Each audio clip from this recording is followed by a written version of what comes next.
নমস্কার, দেখছেন all time খবর 24। আপনাদের আজকে হাতির সাবধান এলাকা থেকে হাতি চলাচলের অন্যতম পথ এই তেলিয়ামুড়া থেকে যে মহারানী যাওয়ার, আর এই রাস্তা থেকে আপনাদের একটি প্রতিবেদন দেখাবো। এখান থেকে যাব হাতি যেখানে ভাঙচুর করেছে গতকাল রাতে। এর আগেও বহু বাগানের গাছপালা ভাঙচুর করেছে।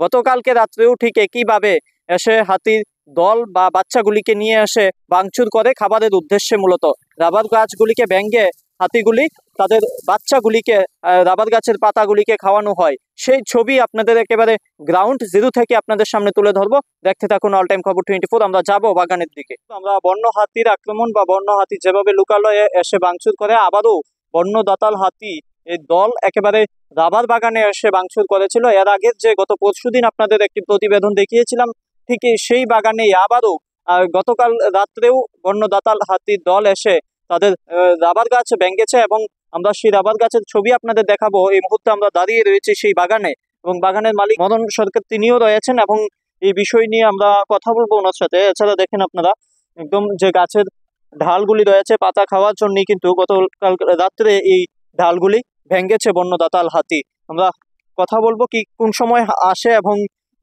গত পরশুদিন যে প্রতিবেদন দেখিয়েছিলাম আমরা কথা বলছিলাম এই বিষয় নিয়ে।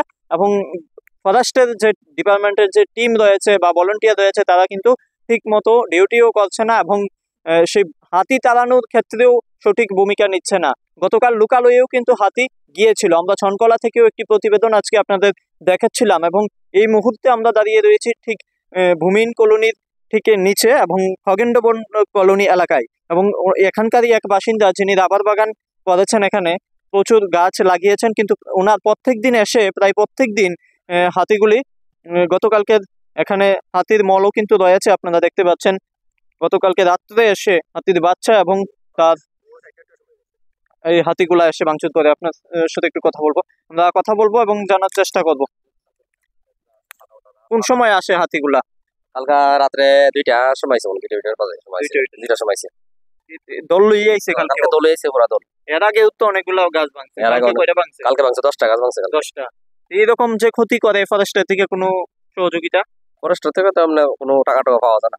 তারা সেদিনের প্রতিবেদনের পরও কি দেখতে আইসিনি তারা? না, আইছে না, দেখতে আইছে না। বা আপনারা কি খবর দিছেননি যে জানছেনি যে আবার ডিস্টেম জানে জানে ডিস্টেম মানে ফরেস্টও তাহলে জানে, ফরেস্টও জানে। এখনো কোনো খোঁজ খবর নেই না? এখনো খবর না আইছে না। আজকে গতকালকে রাতে তো 10টা ভাঙছে। কালকে রাতে 10টা ভাঙছে। আচ্ছা, লোকালয়ে তো গেছে শুনছি হাতি। কালকে ফোন করলাম আমরা ভূমিহীন কলোনি মোটামুটি সব দিকেই কালকা তছনছ করে নিয়েছে। এই লোকালয়ে যখন যায়, যেহেতু এটা একটু কালকে ছিল না, কালকে আসলো ছিল কালকে আসলো আমরা না, তখন ছনকলা যখন গেছেন ছিল না? শরণকলাটা আমি রাত্রে কইতে পারি না, এই সময় তো ওরা পরে গেছে, আমরা দিকে আসলো। তখন কি করে তারা, এসে কি করে? তারা বাজেটে যে পুরা টাহাই দেয়, বাজেটে যে পুরা এক লোক আয়ে তো 10-12টা এক লোক আয়ে কেমনে সামাল দেওয়া সম্ভব নেই। এই দল কি লোকালয়ের দিকে যায়নি? যা লোকালে যা।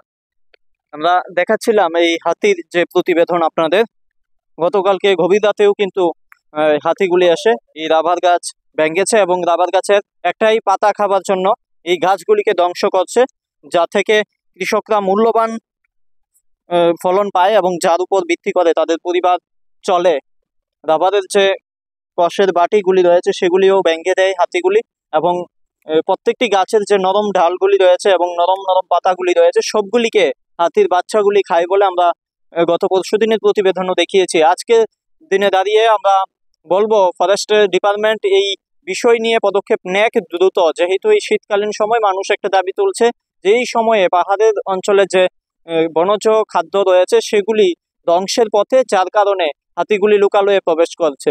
হাতিগুলিকে জঙ্গলে খাবারের ব্যবস্থা করুক দপ্তর এবং মানুষকে নিরাপদ দেখ। যেহেতু মানুষের বাগান ভেঙেছে বড় কথা নয়, যদি কোনো একটা মানুষের প্রাণ যেত তাহলে কি হতো, এটাও কিন্তু প্রশ্নের বিষয়।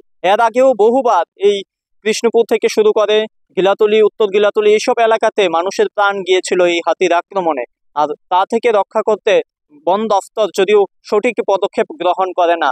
গতকালেও কিন্তু আমরা রাজ্যের বিভিন্ন জায়গায় দেখেছি ফরেস্টের ডিপার্টমেন্টে যারা রয়েছে বনজ সম্পদ ধ্বংস করে, গাছ কাটছে বা এইসব জিনিস আটক করে, কিন্তু যারা কাটছে তাদের কাউকে আটক করতে ব্যর্থ হয় বন দপ্তর। কি কারণে? এর পেছনে কি কোনো রহস্য লুকিয়ে রয়েছে? এটা কিন্তু সবচেয়ে বড় প্রশ্ন। আমরা এই প্রতিবেদনে আপনাদের কাছে এটাই তুলে ধরছি যে দিনের পর দিন কিভাবে মানুষজন ধৈর্যের সীমা পার করেও কিন্তু এই হাতির আক্রমণের শিকার হয়ে গ্রামে থাকছে, এবং গ্রামের মানুষ অতিষ্ঠ হয়ে বহু মানুষ বাড়ি ছাড়া হচ্ছে, বাড়িঘর ছেড়ে অন্য জায়গায় যাচ্ছে, ভাড়াটিয়া যাচ্ছে, থাকছে। এরকম বহু ঘটনা কৃষ্ণপুর এলাকা থেকে শুরু করে গিলাতুলি, উত্তর গিলাতুলি, এইসব এলাকাগুলিতে এই ধরনের ঘটনায় একেবারে মানুষ নাজেহাল অবস্থায় রয়েছে। এই রাত্রিকালীন সময়ে হাতির আক্রমণ ব্যবস্থা নেক, হাতির আক্রমণ থেকে রোধ করতে বন দপ্তর, এটাই আমরা কামনা করি। যদিও এর কয়েকটা আপনাদের দেখাবো যে টাওয়ার বানিয়েছে এই হাতি তাড়ানোর জন্য, কিন্তু সেই টাওয়ার থেকেও সঠিক পরিমাণে ডিউটি দেওয়া সম্ভব হচ্ছে না বলেও কিন্তু স্থানীয়রা অভিযোগ তুলছেন, এবং আমরা সেই প্রতিবেদন আপনাদের সামনে এই মুহূর্তে তুলে ধরছি। এবং আগামী দিনেও হাতি যে আসবে না লুকালয়ে তার কিন্তু কোনো বিশ্বাস নেই। দিনের বেলাও হাতিগুলি নামে, বিশেষ করে সন্ধ্যা রাতে বেশি হাতির দলগুলি নেমে পড়ে লুকালয়ে। আর যেহেতু এখন মানুষের কৃষকরা ধান বাড়িতে উঠবে, আর এই ধান খাবার জন্য বাড়ি ঘরে গিয়ে আক্রমণ চালায়। আমরা এই প্রতিবেদন আপনাদের তুলে ধরছি এই খগেন্দ্রবল কলোনি এলাকার মদন সরকারের যে বাগান রয়েছে, রাবার বাগান থেকে আমরা সেই ছবি আপনাদের সামনে তুলে ধরছি, এবং দেখতে থাকুন আপনারা অল টাইম খবর 24। আমরা হাতির আক্রমণের ছবি আপনাদের দেখানো সম্ভব হচ্ছে না, আরো কিছু আপনাদের গাছ দেখাই এই বাগানে। তাই এই বাগানের যে বড় বড় গাছগুলি রয়েছে সেগুলিকেই কিন্তু হাতি রাত্রিকালীন সময়ে এসে ভাঙচুর করে। আপনারা দেখতে পাচ্ছেন অনেক উঁচু উঁচু গাছ রয়েছে এই বাগানে, কিন্তু রাত্রিবেলা এসে যখন ভাঙচুর করে তখন ডিপার্টমেন্টের তারাও সঠিক ব্যবস্থা নিতে পারে না।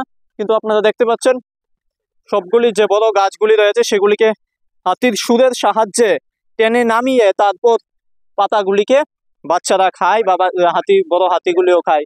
এই বাটিগুলিকেও নষ্ট করে হাতি বাচ্চা এবং বড় হাতিগুলি। আপনারা দেখতে পাচ্ছেন আমরা সব গাছগুলি থেকে একটু আপনি কষ করলেন নাকি? সবটিতে এগুলি, সবটি থেকে করতে পারেন।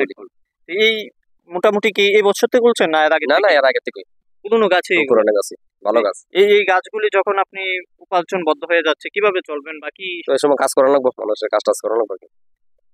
মানুষের একটাই বক্তব্য যে যেহেতু এই রাবার বাগানের উপর ভিত্তি করে চলছে তারা, কিন্তু সেই জায়গায় হাতিগুলি যেভাবে ভাঙচুর করছে, একেবারে গাছ বড় বড় গাছগুলি ঢাল বেঁকিয়ে বা ভেঙ্গে হাতির বাচ্চাগুলিকে পাতা খাওয়ানো হয়, এবং তারা তারপর এই জায়গা পরিত্যক্ত করে যায় এবং মল মূত্র সবকিছু এখানেই রাখে এই হাতিগুলি। সেই ছবি আপনাদের দেখাচ্ছি এখান থেকে, সেই বাগান থেকে আপনারা দেখতে পাচ্ছেন হাতিগুলি রাত্রিকালীন সময়ে এখানে দীর্ঘ সময় কাটায়, তারপরেও বন দপ্তর সঠিক ব্যবস্থা নিতে পারে না। এতক্ষণ সময় থাকার পরেও হাতির দপ্তর একেবারে কৃষ্ণপুর থেকে তেলিয়ামুড়া যাওয়ার যে, বা উত্তর মহারানী থেকে তেলিয়ামুড়ার যে রাস্তা রয়েছে তার পাশেই কিন্তু এই রাবার বাগান, এবং এর পাশেই কিন্তু প্রচুর বাড়িঘর রয়েছে। সেই বাড়িঘরেও কিন্তু এই হাতিগুলি গিয়ে ভাঙচুর করে, আর তখনও কিন্তু ফরেস্ট ডিপার্টমেন্ট এখনো পর্যন্ত সঠিক পদক্ষেপ নিতে পারেনি। তার আগে কিন্তু ফরেস্ট ডিপার্টমেন্ট তাদের যে ব্যবস্থাপনা নিয়েছিল গত বছরই আমরা দেখিয়েছিলাম আপনাদের, যে জিপিএস আকারে হাতি কোন দিকে মুভ করে সেগুলিকে নজরদারি চালাবে, তার কিন্তু কোনো কিছুই নাই এখন সময়ে দাঁড়িয়ে, যার প্রতিফলন আপনারা দেখতে পাচ্ছেন কিভাবে মানুষের জিনিসপত্র নষ্ট করছে, মানুষের বাড়িঘর নষ্ট করছে, বাগান নষ্ট করছে। সেই ছবিগুলি আপনাদের সামনে আমরা তুলে ধরছি, দেখতে থাকুন অল টাইম খবর 24।